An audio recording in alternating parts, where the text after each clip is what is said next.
আল্লাহ রসুলের সাহায্য লাগবে, রসুল ব্যতীত আল্লাহ পর্যন্ত পৌঁছতে পারবো না। এই জন্য রসুলের রং নিয়ে যেতে হবে। এই যে টুপিটা এটা রসুলের রং, আমাদের দাড়িটা এটা রসুলের রং, আমাদের জামাটা এটা রসুলের রং, আমাদের মেসওয়াকটা রসুলের রং, আমাদের দোয়া কালাম এগুলা রসুলের রং, আমাদের যতগুলো দৈনন্দিন মাসনুন সুন্নাহ সেগুলা রসুলের রং। এই রং যদি শরীরে থাকে জাহান্নামে এই ব্যক্তিকে স্পর্শ করবে না। সুবহানাল্লাহ। আউযু বিল্লাহি মিনাশ শাইতানির রাজীম। বিসমিল্লাহির রাহমানির রহিম। ইয়া আইয়ুহাল্লাযীনা আমানুত্তাকুল্লাহ ওয়া কুলু কওলান সাদীদা يصلح لكم أعمالكم ويغفر لكم ذنوبكم ومن يطع الله ورسوله فقد فاز فوزا عظيما। আল্লাহ রাব্বুল আলামিন বলেন আমার ইতাআত এবং আমার রাসূলের ইতাআত দুটোটা করতে হবে। ওমাইয়ুতিল্লাহ ওয়া রাসূলা, শুধু আমার ইতাআত করলে হবে না, আমার রাসূলের ইতাআত করতে হবে। তুমি আহলে কোরআন দাবি করো কিন্তু তোমার মুখে দাড়ি নাই, চলবে না। তুমি আহলে হাদিস দাবি করো কিন্তু তোমার ভিতরে পরিপূর্ণ সুন্নাত নাই, চলবে না।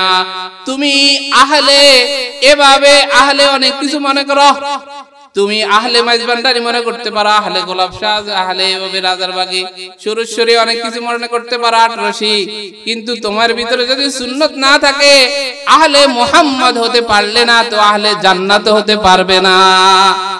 আহলে মুহাম্মদ যার কাছে নাই এ জান্নাতেও যেতে পারবে না। এজন্য আহলে সাআদও হলে চলবে না। সাআদিয়ানি আর কাদিয়ানি এরাও ফিতনাবাজ ছিল। যত এভাবে ফিতনাবাজ আছে যারা রাসূল থেকে খারেজ, যারা উলামাই থেকে খারেজ, এরা কোনোদিন এভাবে সফল হতে পারবে না। সফল হওয়ার জন্য ওয়া মাইয়ুতিল্লাহ ওয়া রাসূলা, আল্লাহ এবং আল্লাহর রাসূলের অনুসরণ জরুরি। আল্লাহ এবং আল্লাহর রাসূলের অনুসরণ জরুরি। এই পৃথিবীর মানুষের হেদায়েতের জন্য আল্লাহ পাকের পক্ষ থেকে কোনো প্রতিনিধি পাঠাইছেন কিনা বলেন? পাঠাইছেন কিনা? পাঠাইছেন। সর্বপ্রথম আমাদের মাঝে প্রতিনিধিকে পাঠাইছেন, তিনি কে? আমাদের আদি পিতা হযরত আদম আলাইহিস সালাতু ওয়াস সালাম। আমাদের মাঝে সর্বপ্রথম প্রতিনিধি পাঠাইছেন আমাদের হেদায়েতের রাস্তা প্রথমেতে রাহবারকে পাঠাইয়া দিয়েছেন। রাহবার প্রথমে থাকে, সামনে থাকে, রাহবার রাস্তা দেখাইয়া দিয়েছেন। আদম হলো আল্লাহ পাকের প্রথম নবী, আল্লাহ পাকের প্রথম বান্দা। আদম আলাইহিস সালাতু ওয়াস সালাম জমিনের মধ্যে প্রথম আল্লাহ পাকের নাম উচ্চারণ করছে। তোমরা যারা এখন মূর্তির পূজা করো, প্রতিমার পূজা করো, সরস্বতী এভাবে 360 মূর্তির পূজা করো, এটা তোমাদের বানাওয়াট, এটা আল্লাহর পক্ষ থেকে না। আল্লাহ আদমকে পাঠাইছেন এই জমিনে একমাত্র আল্লাহ পাকের তাওহীদের দাওয়াত দেওয়ার জন্য। আদম বলছেন কুলু লা ইলাহা ইল্লাল্লাহ, তোমরা বলো লা ইলাহা ইল্লাল্লাহ। আদম সফিহুল্লাহ। এইজন্য আল্লাহর জমিনে আল্লাহ প্রতিনিধি পাঠাইছেন সর্বপ্রথম নবী হযরত আদমকে। আদম আলাইহিস সালাতু ওয়াস সালাম নবী ছিলেন।